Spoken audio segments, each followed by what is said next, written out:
നടിയെ ആക്രമിച്ച കേസിന്റെ വിധി വന്നു, പ്രതികൾക്ക് ശിക്ഷ വിധിച്ചു. ദിലീപിനെ എന്തുകൊണ്ടാണ് കുറ്റവിമുക്തനാക്കിയെന്ന് ആ വിധിയിൽ ഉൾപ്പെടുത്തിയിരുന്നത്? സാർ ശ്രദ്ധിച്ചിരുന്നത്? അത് 1790 പേജുള്ള വിധിയിൽ 300ഓളം പേജുകളിൽ ദിലീപിന്റെ പേര് പരാമർശിക്കുന്നുണ്ട്. അതായത് ദിലീപ് എന്തുകൊണ്ട് കുറ്റവിമുക്തൻ എന്നുള്ളത് ഒരു ചാപ്റ്ററായിട്ട് തുടർച്ചയായിട്ടല്ല ഇതിൻ്റെ അകത്ത് വരുന്നത്.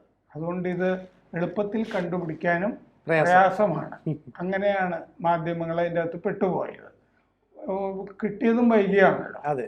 അപ്പൊ ഇതിൻ്റെ അകത്ത് പ്രധാനമായിട്ട് ദിലീപിനെ പറ്റി പറഞ്ഞിരിക്കുന്നത് നമുക്ക് നോക്കാം. ദിലീപിന്റെ അറസ്റ്റ് നിയമപരമാണോ എന്നൊരു സംശയം ഈ വിധി ഉയർത്തിയിട്ടുണ്ട്. കാരണം ദിലീപിനെ ഒരു പോലീസ് സ്റ്റേഷനിലേക്കോ മറ്റോ വിളിച്ചിട്ട് ചോദ്യം ചെയ്തിട്ട് അവിടെ വെച്ചിട്ട് അറസ്റ്റ് ചെയ്യല്ല ഉണ്ടായത്. അതിൻ്റെ അകത്തൊരു ഡിസെപ്ഷൻ ഉണ്ടായിരുന്നു എന്ന് വിധിയിൽ പറഞ്ഞിട്ടുണ്ട്. എന്ന് പറഞ്ഞാൽ ദിലീപിനെ കബളിപ്പിച്ച് അറസ്റ്റ് ചെയ്യായിരുന്നു. ഡിസീവിങ് എന്നുള്ള പ്രയോഗം അതിൻ്റെ അകത്ത് വരുന്നുണ്ട്. അതായത് ഇദ്ദേഹത്തിന് ഒരു സ്വകാര്യ ക്ലബിലേക്ക് വിളിക്കുന്നു ദിലീപിനെ. എന്നിട്ട് ആ ക്ലബിൽ ചോദ്യം ചെയ്യാനാണെന്ന് പറഞ്ഞ് വിളിച്ചിട്ട് അവിടെ വെച്ചിട്ടാണ് അറസ്റ്റ് ചെയ്യുന്നത്.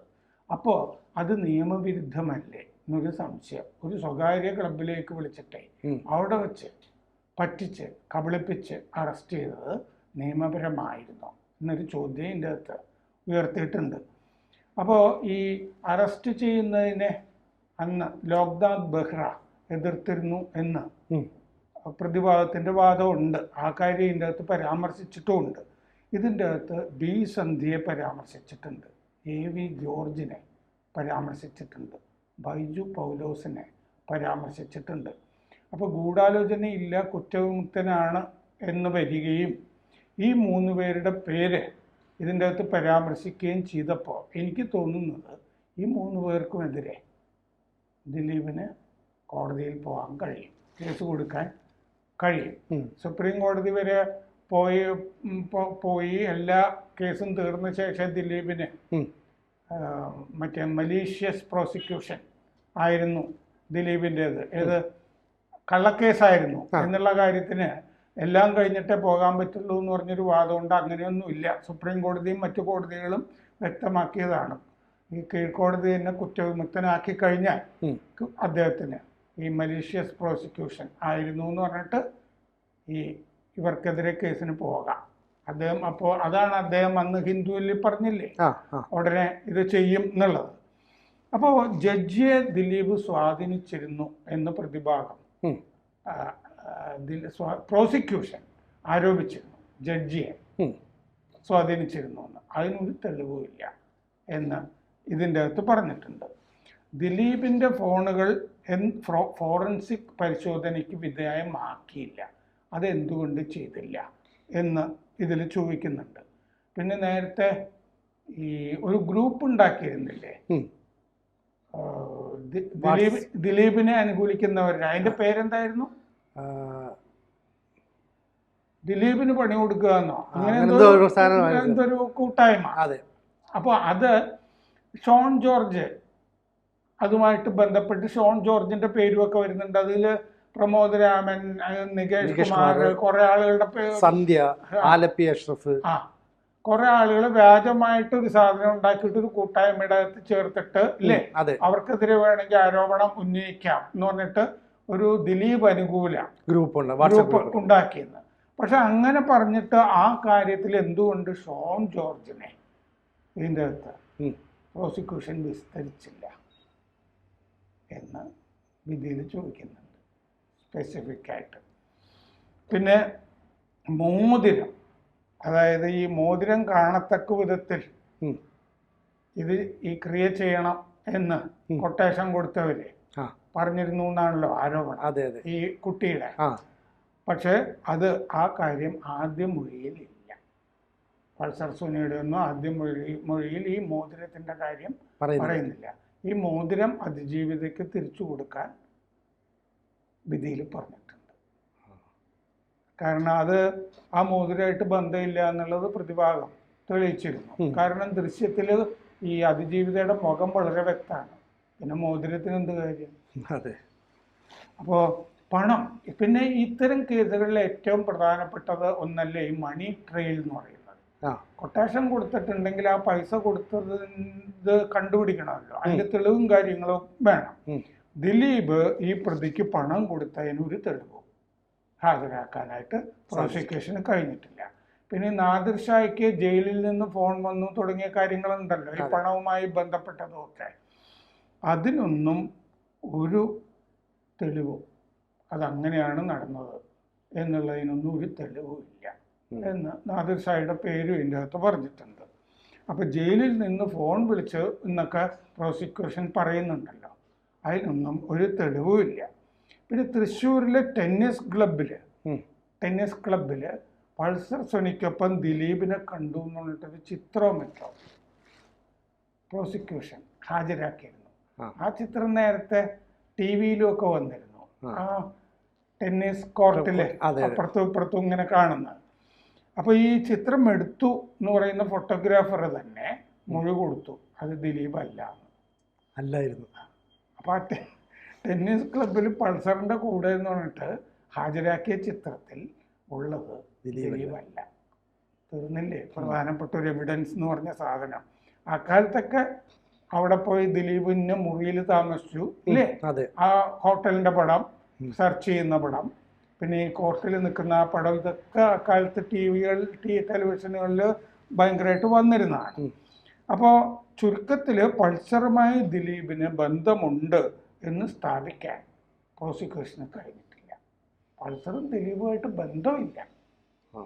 ഈ മൊത്തം കേസിൻ്റെ സംഗതികൾ പരിശോധിച്ച് കഴിഞ്ഞാൽ പിന്നെ എന്ത് കൊട്ടേഷൻ, പിന്നെ ദിലീപിൻ്റെ പിന്നെ ഇവരെ ഈ വിളിച്ചു വരുത്തിയിട്ട് അറസ്റ്റ് ചെയ്തല്ലോ ദിലീപിനെ സ്വകാര്യ ക്ലബിൽ. അറസ്റ്റിന്റെ കാര്യം ഇതിന്റെ മേൽനോട്ടം ഉണ്ടായിരുന്ന ദിനേന്ദ്ര കശ്യപിനെ അറിയിച്ചതേയില്ല. ദിനേന്ദ്ര കശ്യപിനെ ഇരുട്ടത്ത് നിർത്തി വേറൊരു സംഘം ഉണ്ടല്ലോ പോലീസിലെ, അവര് നടത്തിയതാണ് ഈ അറസ്റ്റ് എന്ന് ഇതിൻ്റെ അകത്ത് പറഞ്ഞിട്ടുണ്ട്. പിന്നെ മെമ്മറി കാർഡിൻ്റെ ഒരു കാര്യം നമ്മൾ പ്രത്യേകം ചർച്ച ചെയ്തിരുന്നില്ലേ, മെമ്മറി കാർഡിൻ്റെത് ഇതിൻ്റെ അകത്ത് പറഞ്ഞിട്ടുണ്ടോ എന്നുള്ളത് പ്രധാനമായത് കൊണ്ട് ഞാൻ അത് നോക്കിയിരുന്നു. മെമ്മറി കാർഡ് വെച്ചിരുന്ന ലോക്കർ തുറന്നതിന് ഒരു തെളിവില്ല എന്ന് ഇതിൽ പറഞ്ഞിട്ടുണ്ട്. അപ്പോൾ എല്ലാം ദിലീപിന് അനുകൂലമായിട്ടാണ് വരുന്നത് അല്ലേ. ബാലചന്ദ്രകുമാർ ചില വെളിപ്പെടുത്തൽ നടത്തിയതിനെ തുടർന്നാണല്ലോ ഈ വഴിത്തിരിവുണ്ടാവുന്നതും ദിലീപിനെ. ബാലചന്ദ്രകുമാർ പറഞ്ഞ ഒരു കാര്യവും പുതിയ തെളിവായിട്ട് പരിഗണിക്കാൻ പറ്റില്ല. ഇത് പ്രതിഭാഗം പറഞ്ഞത് ഇതിൻ്റെ അകത്ത് വിധിയിലെടുത്ത് പറഞ്ഞിട്ടുണ്ട്. അപ്പോൾ അതേസമയം ഇതിൽ പറഞ്ഞിരിക്കുന്ന വേറൊന്ന്, ദിലീപ് ലോക്നാഥ് ബെഹ്റയ്ക്ക് ഒരു പരാതി കൊടുത്തിരുന്നല്ലോ, എന്നെ ഭീഷണിപ്പെടുത്തിയിട്ട് ചിലരെ പണം പിടിച്ചു പറിക്കാൻ ശ്രമിക്കുന്നു എന്ന്. അദ്ദേഹം ആദ്യമേ പരാതിപ്പെട്ടിരുന്നു. ഈ സംഭവ വികാസങ്ങളൊക്കെ ഉണ്ടാകുന്നതിന് മുമ്പേ അദ്ദേഹം പരാതിപ്പെട്ടിരുന്നു എന്നുള്ള കാര്യം ഇതിൽ ചൂണ്ടിക്കാണിച്ചിട്ടുണ്ട്. നമ്മളിത് ചർച്ച ചെയ്തപ്പോഴും പറഞ്ഞാണ് ആ കാര്യത്തിൽ ഒരു FIR കിട്ടില്ല. ലളിതകുമാരി കേസൊക്കെ വെച്ചിട്ട് നിർബന്ധമായും അങ്ങനെ ഒരു പരിപാടി കിട്ടിയ എക്സ്റ്റോർഷൻ എന്ന് പറയുന്ന സംഭവമാണല്ലോ അത്. ഭീഷണിപ്പെടുത്തി ഹോളിവുഡിലൊക്കെ ധാരാളം നടക്കുന്നതല്ലേ, ബോളിവുഡിലും ഒക്കെ.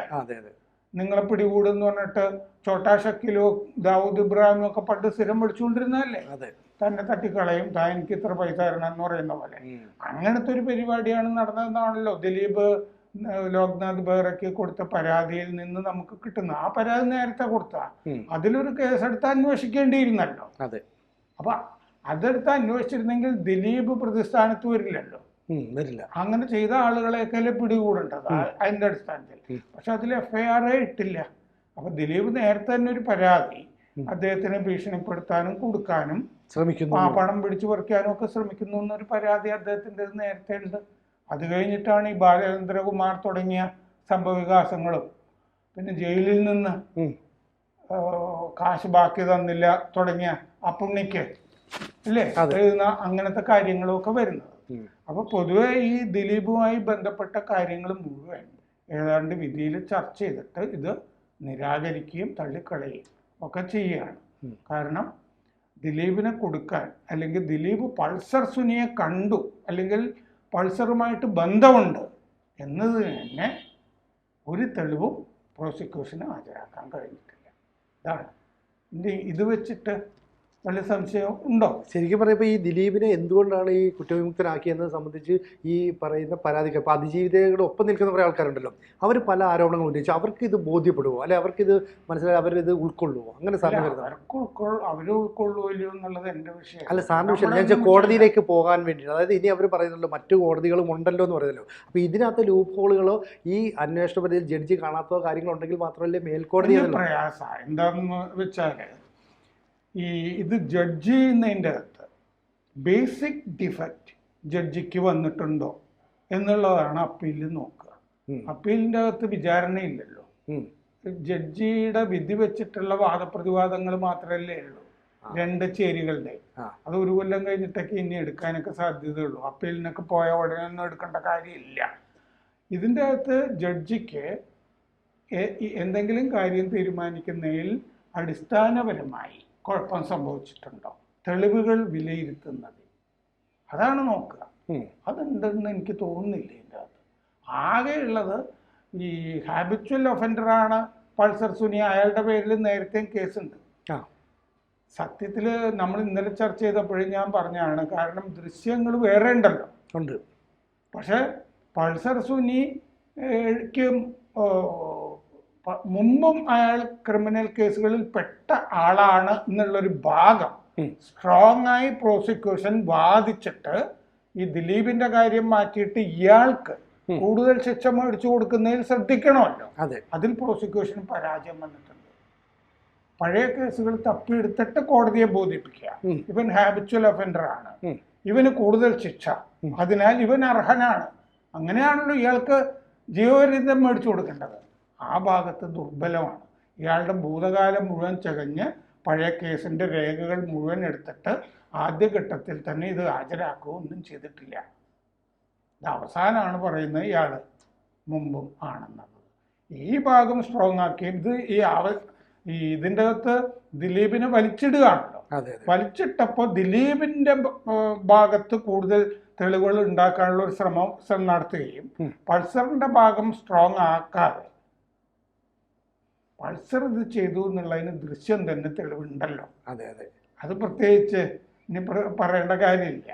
പക്ഷെ അയാളുടെ ഭൂതകാലവും കൂടി കൂടുതൽ ശക്തമായി അവതരിപ്പിച്ച് അയാൾക്ക് ജീവപര്യന്തം നേടിക്കൊടുക്കുന്നതിൽ പ്രോസിക്യൂഷന്റെ ഭാഗത്ത് വീഴ്ച വന്നിട്ടുണ്ട്.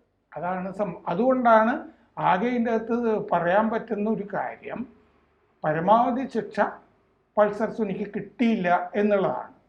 അത് സമൂഹത്തിന് തെറ്റായ സന്ദേശം കൊടുക്കുന്നതാണല്ലോ പ്രോസിക്യൂഷൻ വക്കീൽ അജകുമാർ പറയുന്നത്. പക്ഷെ ആ ഭാഗത്ത് ഈ ഹാബിച്വൽ ഒഫൻഡർ ആണെന്നുള്ളത് ശക്തമായി തെളിയിച്ചു എന്നുള്ള പ്രശ്നം കിടക്കുന്നു. അതാണ് ഇതിലെ വിഷയം. അപ്പോൾ ഇങ്ങനെയാണ് ഇത് കിടക്കുന്നത്. എനിക്കത് അത്യാവശ്യം നന്നായി എഴുതിയിട്ടുള്ള വിധിയായിട്ടാണ് തോന്നുന്നത്. ABC-ക്ക് ഒരു ഹിന്ദി ചാനൽ കൂടിയുണ്ട്. കുറച്ച് നാളായി അതിൻ്റെ വാർത്തകൾ, ദേശവിശേഷങ്ങൾ ഇതൊക്കെ തന്നെ ചർച്ച ചെയ്യുന്നുണ്ട്. ഈ ചാനൽ കൂടി പ്രേക്ഷകർ സബ്സ്ക്രൈബ് ചെയ്യണമെന്ന് താല്പര്യപ്പെടുന്നു. കൂടുതൽ വാർത്തകളും വിശേഷങ്ങളും നിങ്ങളിലേക്ക് എത്താൻ ABC മലയാളം സബ്സ്ക്രൈബ് ചെയ്യുക, ബെൽ ബട്ടണും അമർത്തുക.